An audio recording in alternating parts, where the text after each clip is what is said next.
The death of the loudmouth. We've all seen him. The guy at the party who won't stop talking about his crypto gains. The guy in the office who interrupts everyone to prove he's the smartest person in the room. The guy on the date who spends 2 hours reciting his resume. What do you feel when you're around that man? Do you feel respect? Do you feel drawn to him? No. You feel exhausted. You feel like you're being sold to. In the world of male psychology school, we understand a fundamental truth. Value is inversely proportional to noise. Most men are terrified of silence because they think silence equals absence. They think if they aren't making noise, they don't exist. But today, I'm going to challenge that. I'm going to show you why the most powerful man in any room, the one women are drawn to, the one leaders trust, and the one competitors fear, is the man who has mastered the art of the intake. We've talked about why silence makes men powerful, the gravity effect, and the 3-second rule, but those were just the appetizers. Today is the main course. We are going to dive deep into the how, not just why you should be quiet, but exactly what to do while you are. This is about transforming listening from a passive act into a tactical weapon.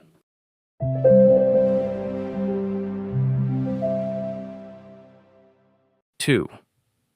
The biology of the predator. Deep dive. Let's go back 10,000 years. Imagine 2 men in a forest. One man is crashing through the brush, shouting, trying to scare away the shadows. He's making himself big and loud. He's the prey. He's reacting to his environment. The other man is crouched, perfectly still. He is breathing slowly. His ears are tuned to the slightest rustle of a leaf. He isn't reacting. He is observing. He is the predator. In modern society, we don't hunt mammoths, but we do hunt status, resources, and connection. When you overtalk, you are crashing through the brush. You are revealing your hand, your insecurities, and your need for validation. High-value listening is a predatory skill in the best sense of the word. It allows you to map out the psychological terrain of the person across from you. While they are talking to impress you, they're giving you the keys to their ego, their fears, and their desires. The psychological investment principle. There is a concept in psychology called the Ben Franklin effect. It suggests that we like people more when we do favors for them. When listening is a psychological favor. When you allow someone to talk, their brain releases dopamine. They begin to associate that high with your presence. By saying less, you are making them addicted to the conversation. 3. The mirroring protocol, the first tool. Now, let's get tactical. The first tool in your arsenal is the mirroring protocol. I first learned about this from Chris Voss, or a lead FBI hostage negotiator. In a standoff, you can't outtalk a gunman. You have to make him feel safe enough to surrender. You do that by mirroring. How to do it? Mirroring is the simple act of repeating the last 1 to 3 words of what someone just said, but as a question. Scenario A, the office. Your boss says, I'm really worried about the Q3 projections. The team seems disjointed. Low value man. I can fix that. I'll send an email right now. Reactive and try hard. High value listener. The team seems disjointed. The result, your boss will pause, think, and then say, well, yeah, specifically the marketing guys aren't talking to sales. Boom. You didn't give a solution. You gathered intelligence. You now know the real problem, while your boss feels like you are the only one who truly understands the gravity of the situation. Why it works. Mirroring signals to the other person's lizard brain that you are of the same tribe.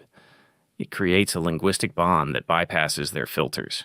It forces them to elaborate without you having to ask why. Note, never ask why. It sounds accusatory. Use the mirror instead. 4. The 4-second vacuum, the power move. This next technique is where most men crumble. It's called the 4-second vacuum. Nature abhors a vacuum, and so does the human ego. When there is a gap in conversation, the average person feels a physical need to fill it, the technique. When someone finishes a thought, do not respond, not yet. Maintain soft eye contact, give a slight slow nod, and count to 4 in your head. 1, 2, 3, 4. Usually around second 3, the other person will start to feel a social itch.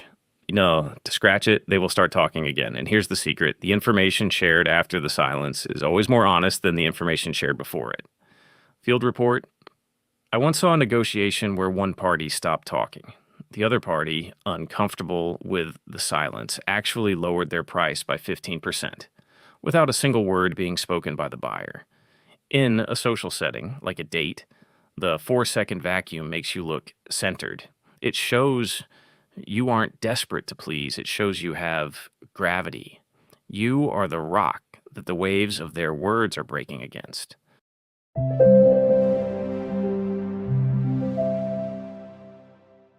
Five, labeling the emotional subtext. Level 3 is the black belt of listening. Labeling. Most men are literal listeners. If a woman says, I hate my job, the man tries to fix the job. He says, you should quit, or have you tried talking to your boss? This is a massive mistake. High-value men listen for the subtext. How to label, you listen to the tone, the body language, and the pacing. Then you offer a label. A label starts with, it seems like, or it sounds like. Example. It sounds like you feel really unappreciated for the amount of work you're putting in.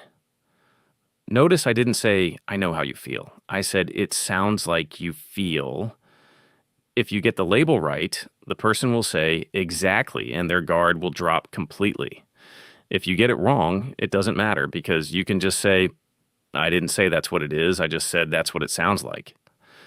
They will then correct you, giving you even more accurate information. This is how you build rapid rapport. You are speaking to their emotions while every other man is arguing with their logic. 6, the challenge, the 50-50 rule. So here's your roadmap for the week. I call it the 50-50 rules. That, in every interaction, I want you to aim to speak only 50% as much as the other person. If you're a natural talker, this is going to feel like torture.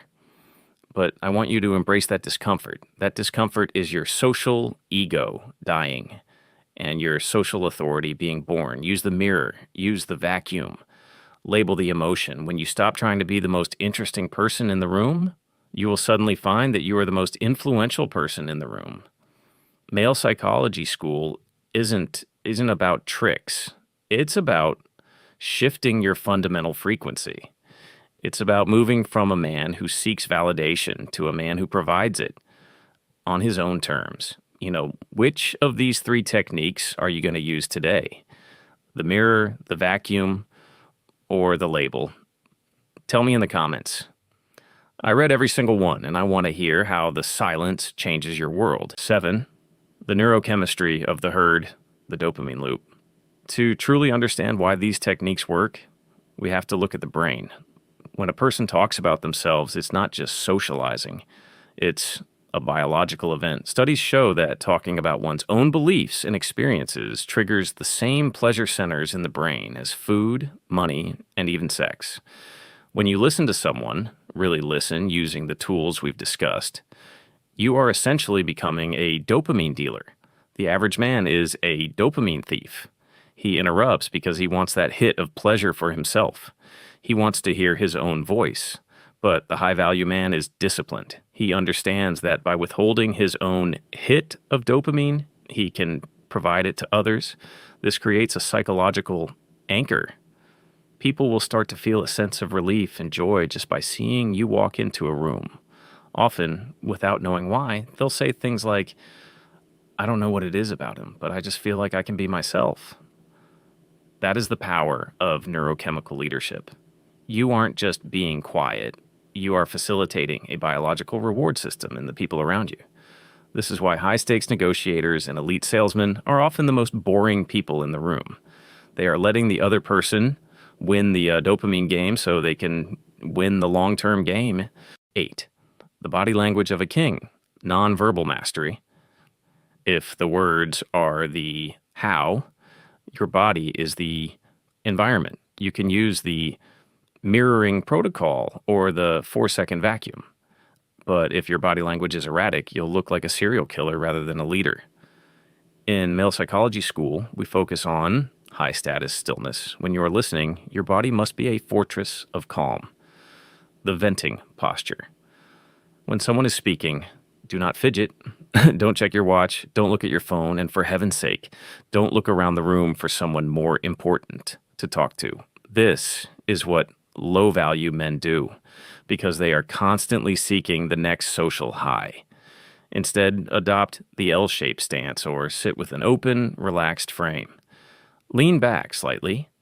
Never lean in aggressively, as that signals hunting rather than listening. By leaning back, you create a physical vacuum that pulls the other person's energy toward you. The slow blink. Watch high-level CEOs or world leaders. They don't blink rapidly. Rapid blinking is a sign of stress and submissiveness. When you are listening, slow your blink rate. This signals to the other person that you are completely unfazed by what they are saying.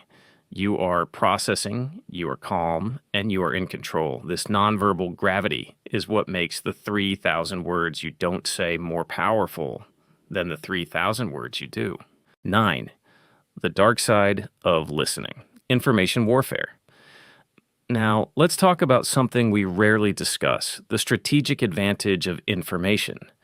In any negotiation, whether it's for a salary increase or a romantic boundary, the person with the most information wins.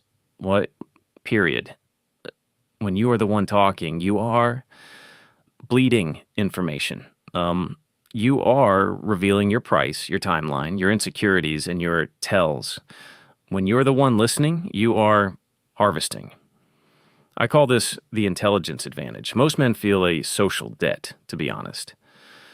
If someone asks a question, they answer it fully. The high-value listener understands that a question is often just a prompt to listen. If someone asks, so, what do you think about the new company policy? A low-value man gives a 10-minute critique. A high-value man says, it's an interesting shift. What's been the general vibe in your department about it? You've just turned a leak into a harvest. You now know who is unhappy, who is loyal, and where the power shifts are happening, while you remain a gray man, perfectly positioned to move when the timing is right. This isn't about being fake. It's about being tactical. In the hierarchy of men, the one who knows the most moves the best. 10.